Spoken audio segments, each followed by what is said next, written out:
Welcome everybody to a look at a new Eureka release, and it is 1983's The Champions. So this is directed by Brandy Yoon, who also co-directed In the Line of Duty 3. And this is a sports comedy film, clocking in at 90 minutes long. Stars Yun Bao, who was in lots of Righting Wrongs, Eastern Corridors, Dragons Forever, and On the Run. And it also stars Moon Lee, who was in the first and second Mr. Vampire films.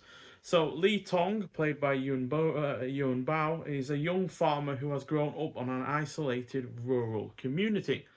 When an indiscretion lands him in hot water, he leaves home in the countryside for the big city, where he meets Swen, a street footballer who recognizes Tong's talent for the beautiful game and encourages him to try out for a pro team.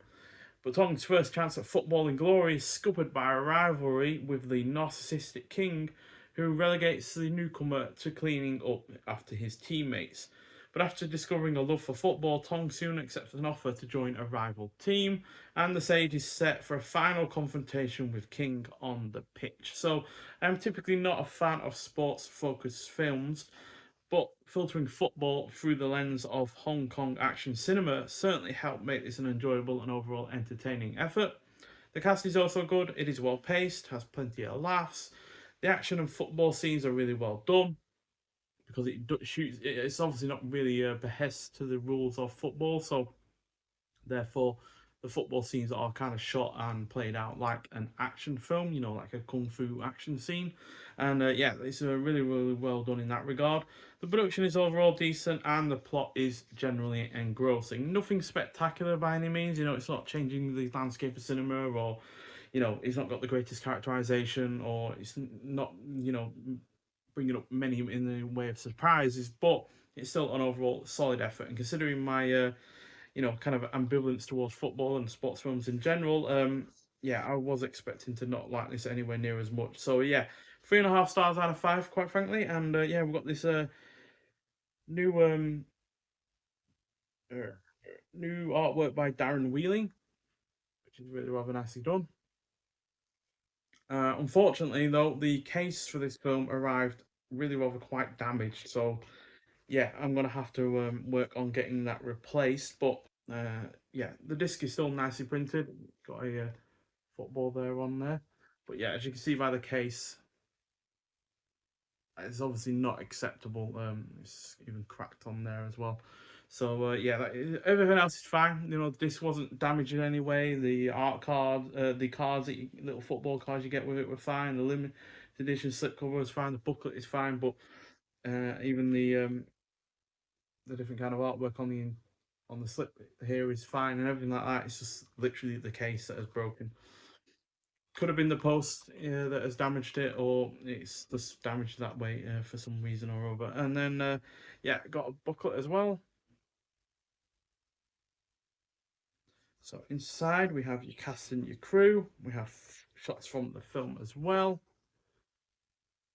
And yeah, inside in terms of write-up, we've got A Contact Sport, The Champions, Little Brothers, and The Beautiful Game by James Oliver.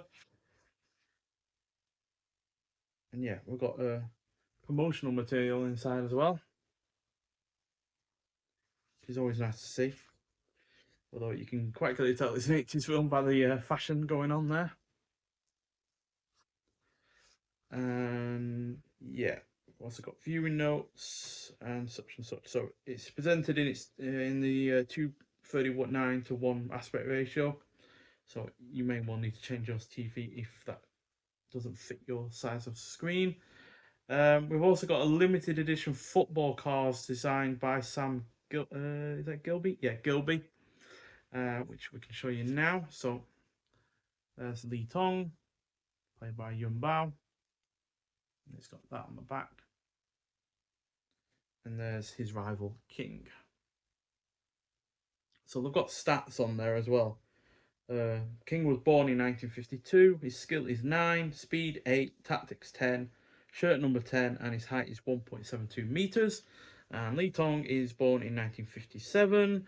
Skill 10, speed 9, tactics 8, shirt number 9, and is 1.68 meters long, tall. So yeah, it's really nice to have those, because obviously football cards are a thing, and this is a football focused film, so It's a nice little extra that it's not something we typically get with Eureka releases. We typically don't get art cards or even posters for some film releases. So to get something completely different like that is really rather nice, and it does at the end of the day play into the film itself.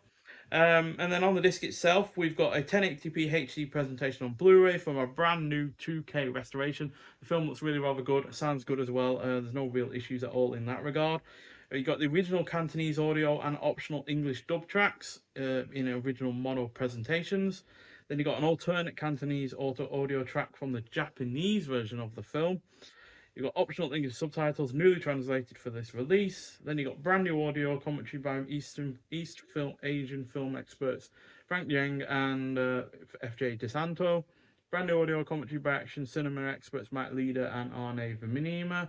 And then you got brand new featurette by CFK looking at the 1987 Hong Kong celebrity football/soccer team that featured a number of Hong Kong legends, including Jackie Chan and Andy Lau. Then you got James Mudge on the Champions, a brand new interview with film critic James Mudge. Then you got Reversible Sleeve featuring the original artwork and original theatrical trailer on there as well. And the Japanese release trailer as well, because obviously there is the Japanese film on this as well. So, yeah, the Reversible Sleeve artwork is just the new artwork, so no real need to show that off. Usually they have the new artwork on this side, and then you have to flip it over to get the different artwork. So, yeah, but nonetheless, a really rather interesting film, especially in terms of the football game being shot through the lens of action cinema from Hong Kong. The rest of it's fairly typical, but it's still entertaining and engrossing in equal measure. And yeah, it's nothing offensively bad or anything like that in terms of being shot poorly or acted poorly or anything like that. So yeah, overall fairly decent. Like I said, 3.5 stars out of 5. So yeah, if you have seen this film before, I'd like to hear your thoughts on it. But nonetheless, thank you for watching, and I'll see you in the next one. Bye.